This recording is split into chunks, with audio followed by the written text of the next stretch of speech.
কাজী নজরুল ইসলামের লেখা এই গানের মূল বিষয় হলো যা পরম সত্য, যা পরম সুন্দর, তাই পরম স্রষ্টা। কবি মনে করেন কবি নিজেই সেই পরম সত্তার গানের মালা, কথার পুষ্পডালা। তিনি বিরাজ করেন তার অন্তরে, তাকে অনুভব করেন অন্তর্দৃষ্টিতে, কিন্তু নয়ন মেলে তাকে দেখতে পান না। তাই দেখা না দেখায় মেশা এই পরম সত্তা তার কাছে হয়ে উঠেছে না দেখা সুদূর।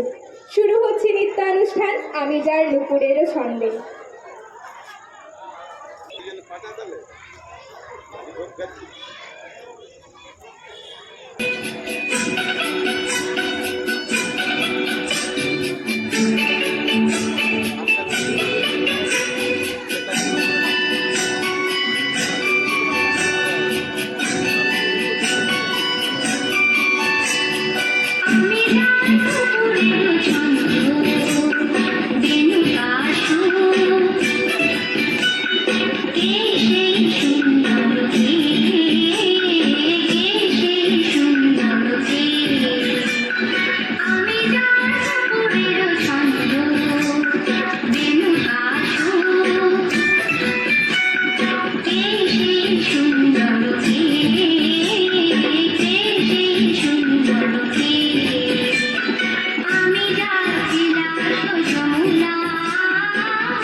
शाबाश शाबाश शाबाश बोल।